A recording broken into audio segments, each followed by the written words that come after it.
You know that moment in an interview when they hit you with, what are your strengths and weaknesses? Oh, yeah.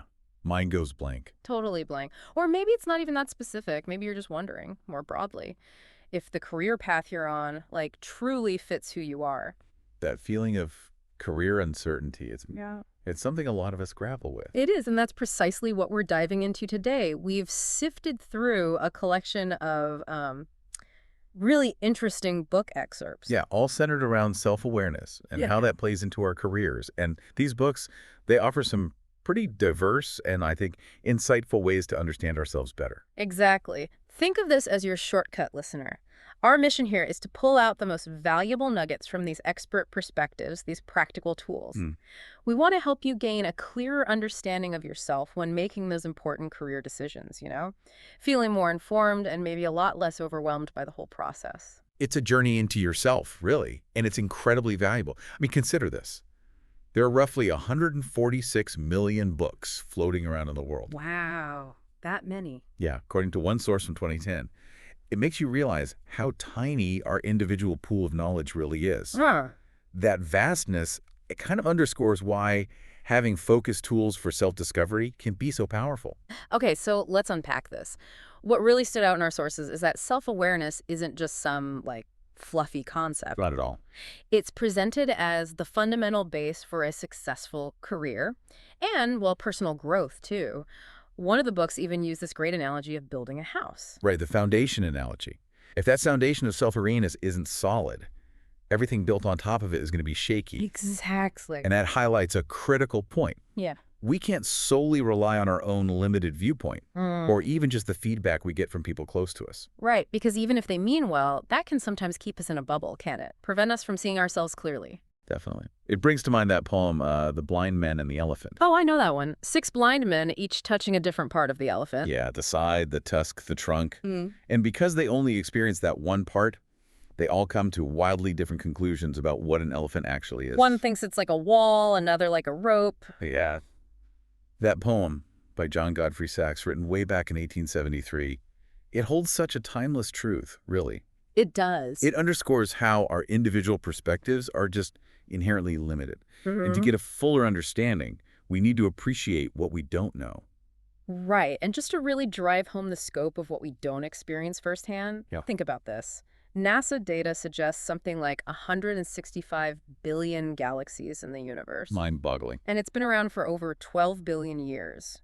Then you look at our own lives, maybe 78 years on average, based on 2012 census data. Puts things in perspective, doesn't it? It really does. It highlights why having some reliable tools to aid our self-understanding can be so incredibly helpful. Absolutely. So let's circle back to that initial interview question. Okay. When you have a solid understanding of yourself, those questions about strengths and weaknesses become much less daunting. Yeah, you can answer authentically, effectively. Go beyond just, rehearsed cliches. Exactly. But it's not just about nailing interviews, is it? No, not at all. Our sources make it clear that this deeper self-knowledge helps us identify the right career paths in the first place. Mm-hmm. Steer us away from roles that just wouldn't be a good fit. Right, there was even that mention of someone realizing they couldn't stomach the idea of having to defend a murderer in court. Yeah, that's a powerful example. Very real. Knowing your own values, what you can and can't do, ethically, emotionally, it's so key. It really is. And while mentors, like insightful professors who see potential, they can certainly offer guidance. Sure. Ultimately, taking that proactive step towards self-discovery is crucial for everyone. Okay, so how do we actually do this self-discovery? Because just thinking about ourselves can sometimes feel like, well, staring into a fog. It can. Luckily, our sources are full of different self-assessment tools. Tools, right. What kind of things do they cover? Pretty much everything.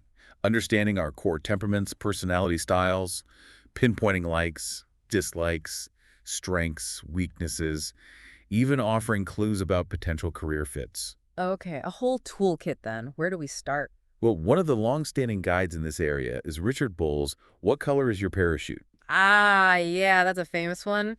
Been a go-to resource for job seekers for decades, hasn't it? For good reason. Bowles, in his 2000 edition, lays out 3 fundamental steps to successful job hunting. Which are? First, really knowing what skills and abilities you have to offer. Second, identifying the kinds of environments where you'd want to use those skills. Makes sense. And third, figuring out the best ways to actually approach organizations. Sounds simple enough on the surface. It does, but the book points out a really common blind spot. Many of us are, and this is a quote, deeply unaware of our skills, even when we sit down to think about them. Huh. Like we do things on autopilot and don't recognize the abilities we're using. Exactly that. Oh. Even in those self-reflection exercises where you list accomplishments, people often focus on the task itself, not the skills they use to achieve it. That's a subtle but really important distinction to make. It is.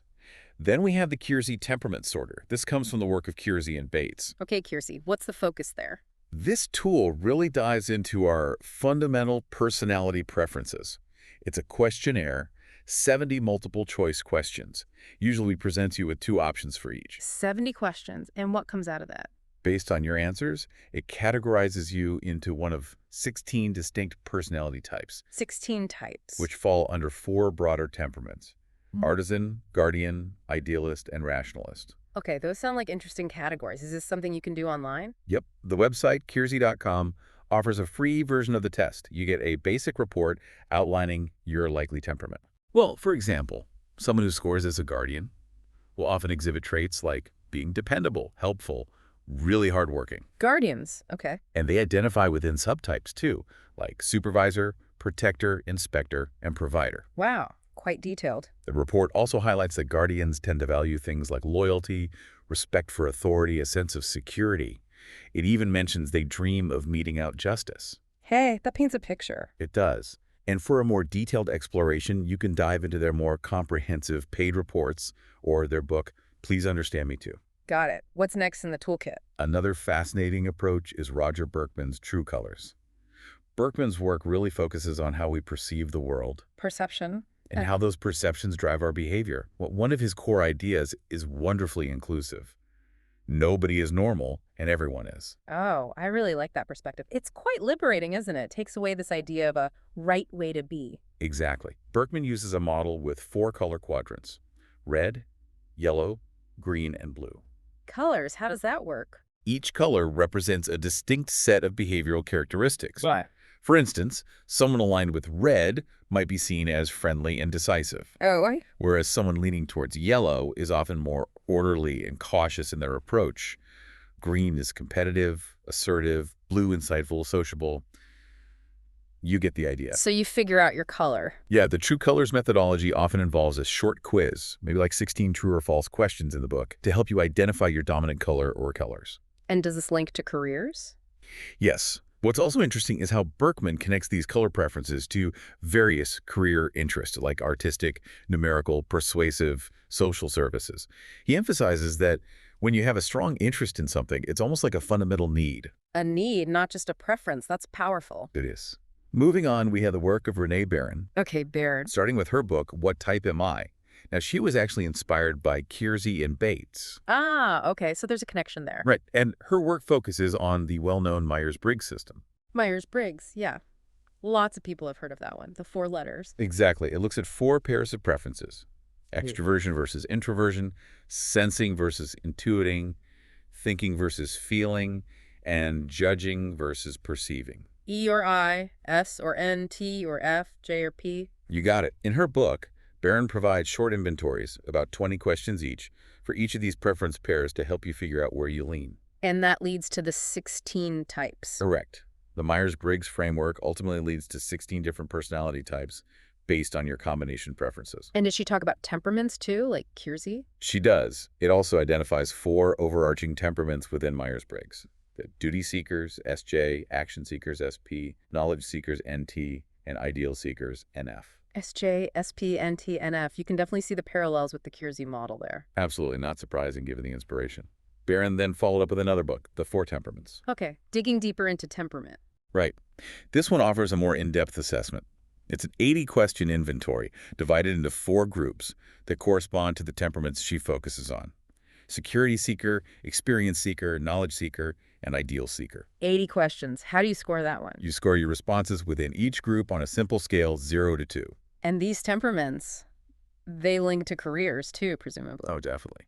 As Barron outlines, these temperaments have distinct core needs, and as a result, they tend to align with different career paths. Give us some examples. Sure. Security seekers, who make up a Pretty big chunk of the population, maybe 40%, are often very responsible, dependable. They value family, tradition, organization. Okay. Where might they fit?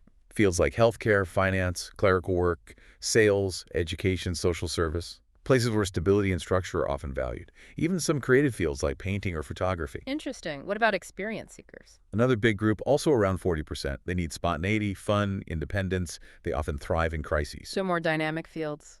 Yeah, think sports, entertainment, creative fields again, sales, service, travel, healthcare, law, even private investigation. Things with action. Got it. Then the other two are smaller groups. Right. Knowledge seekers, maybe 10%. They're really driven by a need for competency, understanding. They see patterns, focus on long-range goals, very intellectually curious. Sounds like scientists, engineers. Exactly. Education, medicine, science, engineering, business, finance, law, programming, consulting. Anywhere deep thinking is key. And the last one, ideal seekers. Also about 10%. They need authentic expression. They're passionate, value relationships deeply, often very insightful. Where do they thrive? Often in helping professions, education, creative fields, healthcare, but also business roles like fundraising, PR, program coordination roles, where connecting with people and purpose is important. So that's a really helpful breakdown. So many different models. And we're not done yet. Carol Ripperger's book, What Color is Your Personality?, offers yet another perspective using a color framework. More colors. Is it similar to Berkman? It uses colors, but the focus is a bit different. Her emphasis is really on helping you understand yourself first, so you can identify and navigate your own personal stumbling blocks. Stumbling blocks. Like what? She outlines 4 color types: red, orange, yellow, and green, each associated with different core needs, like red needing control or yellow being indecisive. And she talks about potential ways they might react under stress or release it. How do you figure out your color with her system? Her assessment involves responding to 60 statements using A, B, C, D options. Your patterns of answers help determine your dominant color type. And what else does the book cover? What's quite interesting about her approach is that it also delves into the potential weak sides associated with each personality type, The downsides, okay. and even touches on possible health issues that might be more prevalent for certain types.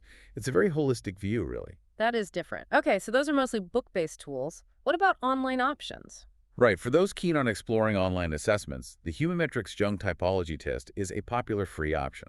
Human metrics, and that's based on... Based on the theories of Carl Jung and the Myers-Briggs framework we talked about. Ah, okay. So similar underlying ideas. How does it work? It's relatively quick. 72 yes or no questions, and it gives you immediate results outlining your preferences across those 4 Myers-Briggs dichotomies. You mentioned you took that one. I did, yeah. Just to try it out after reading the source, came back INTJ. INTJ. And did it give you much detail? It gave a percentage breakdown for each preference, like introversion 33%, intuition 12%, and so on. What I found really insightful were the suggested career paths. Like what for INTJ? Things like technology, R&D, corporate law, management, finance, computer programming, science, teaching, engineering, even entrepreneurship. A wide range? Yeah, and it listed well-known INTJs too, like Stephen Hawking, Marie Curie, Guy Kawasaki. It's always interesting to see those connections. Does it give more than just careers? Oh yeah, it often highlights specific characteristics. For INTJs, it mentioned that typical balance between perfectionism and pragmatism. And there's usually a link to a more comprehensive profile, maybe 1,400 words or so for each type. Okay, that sounds useful. Any other online tools? Definitely. Another really practical resource mentioned is the Minnesota State CareerWise Education website. CareerWise Education. What's that offer? They have a free career cluster interest survey. How does that one work? It asks you to rate how much you enjoy different activities, what personal qualities you possess, and which school subjects you liked. Pretty straightforward stuff. And based on that? It suggests relevant career clusters. When I tried it, my top recommendations were in hospitality and tourism, education and training, and government and public service. Did that resonate?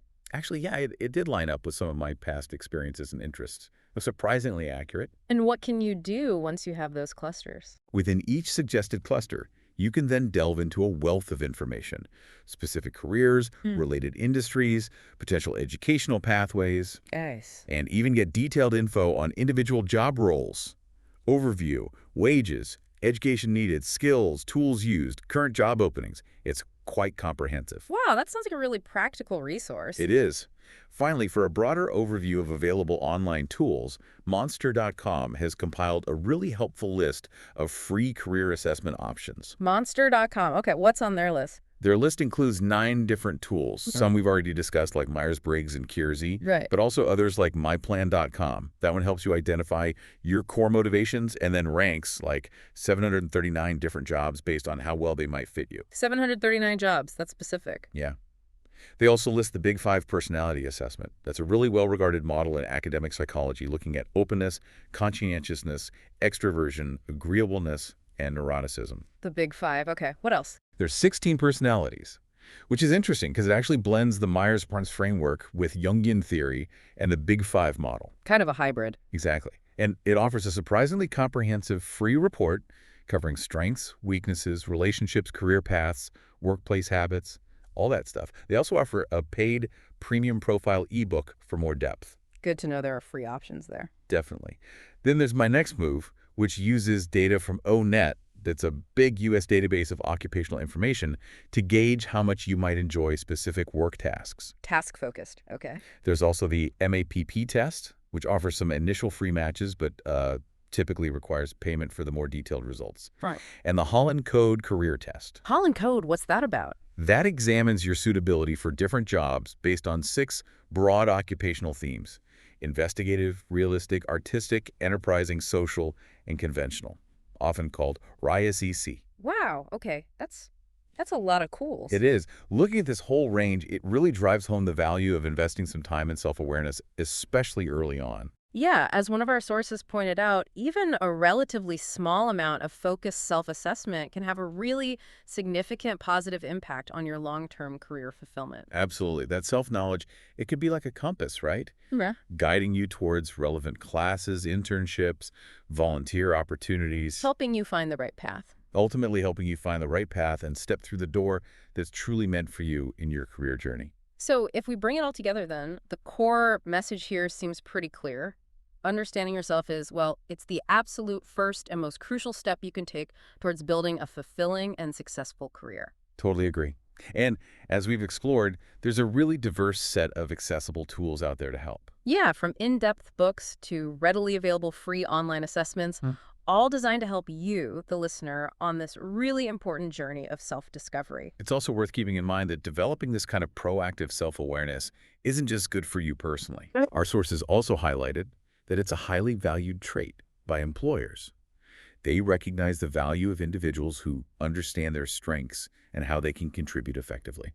That makes a lot of sense. Employers want people who know themselves.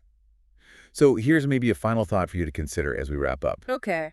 After hearing about all these different approaches and tools, which aspect of your own personality or interests are you now feeling most curious to explore further? Hmm.